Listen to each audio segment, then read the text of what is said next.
E segundo os médicos, as cirurgias de silicone no seio e lipoaspiração são as mais procuradas. A Kellen Caldas está com cirurgião plástico e vai nos dizer agora algumas informações e qual é o procedimento, os cuidados necessários para quem quer adotar esse tipo de procedimento estético. Kellen, bom dia. Olá, bom dia, Aline, bom dia a todos. Eu converso agora com o cirurgião plástico Marcelo Maino, que vai nos dar algumas dicas, principalmente dos principais cuidados na hora de escolher. Doutor, bom dia. Quais são os principais cuidados e dá para operar nas clínicas? Acho que o principal cuidado é escolher o profissional adequado, né? Os médicos, cirurgiões plásticos, eles devem ser credenciados na Sociedade Brasileira de Cirurgia Plástica. A sociedade tem um critério muito rigoroso. Esse médico, ele passa por pelo menos 3 anos de cirurgia geral e 3 anos de cirurgia plástica e ainda passa por um exame de proficiência para que ele possa ter o direito e a especialidade ser reconhecida no Brasil. Obviamente que na consulta a paciente tem que se preocupar também não só com o médico que está consultando, mas no ambiente que ela vai exercer a sua cirurgia. Existem clínicas muito bem aparelhadas, mas acho que o fundamental é que a estrutura que o médico oferece para o paciente ofereça, por exemplo, uma UTI, de forma que numa intercorrência que pode acontecer com qualquer outro procedimento cirúrgico, a paciente esteja bem atendida.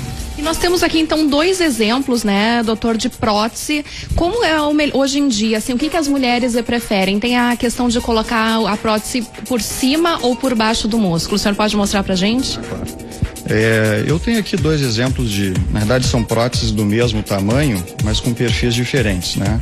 A mulher que optou por colocar debaixo do músculo, normalmente é a mulher que tem pouco tecido mamário. Então o músculo serve como uma proteção, diminuindo a projeção da mama. Enquanto que as mulheres que já têm tecido mamário suficiente, elas podem optar por uma prótese um pouco menor e de uma altura menor também. Então são 2 exemplos, não sei se a gente pode focar. São o mesmo volume, mas a gente nota que uma tem um perfil um pouco mais alto e, obviamente, um diâmetro um pouco menor. Isso também é importante na escolha do diâmetro do tórax da paciente. A Aline tem uma pergunta, Aline? Quem colocar prótese de silicone pode fazer mamografia normalmente, Kellen? Sim, não tem nenhum problema. A mamografia, inclusive, é um exame que é essencial no pré-operatório, né? Pra gente avaliar se a paciente tem algum nódulo, se tem alguma lesão. E depois da colocação da prótese, a mamografia continua sendo regularmente como obrigação.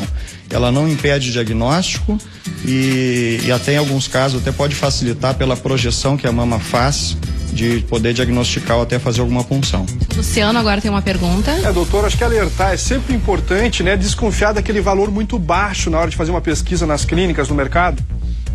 A questão do valor ela é controversa, né? Eu acho que o profissional que está bem habilitado, ele sabe do valor que ele tem. Então ele não vai se vender e não vai propor para o paciente uma coisa que é fora do mercado.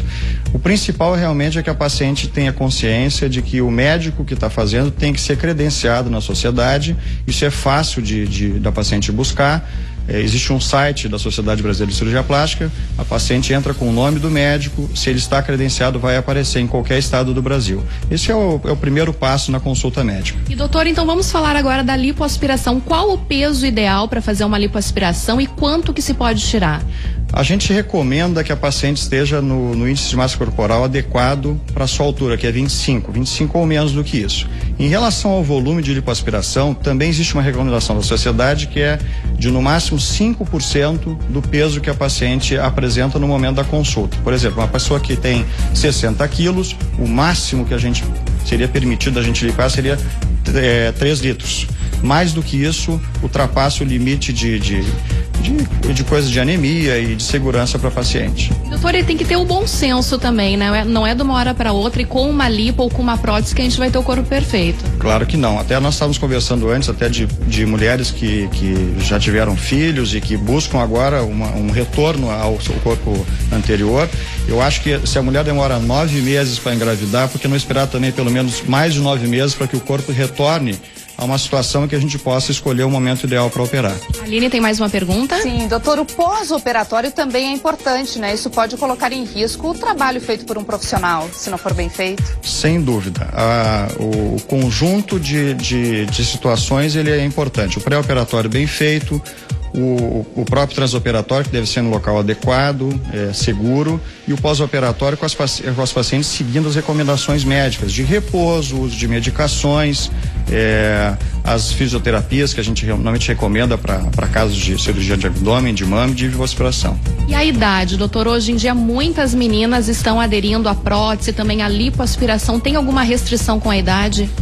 Eu acho que a paciente que tem mais de 18 anos, ela até tem maioridade para definir isso. Mas eu acredito que o ideal numa paciente mais jovem é que essa decisão seja de comum acordo com os pais, entendeu? Até porque, como existe toda essa preocupação de complicações que eventualmente pode existir, não pode partir simplesmente da menina o desejo de fazer. Acho que tem que ser compartilhado na família para que tudo fique bem seguro. E muito obrigada pelas informações, pelos esclarecimentos, e nós voltamos aos estúdios. Obrigada, Kelly. Doutor Marcelo Maino, e não dá pra ficar na neura, né? Porque tem gente que às vezes quer fazer por um capricho, nem precisa ir pra mesa de cirurgia.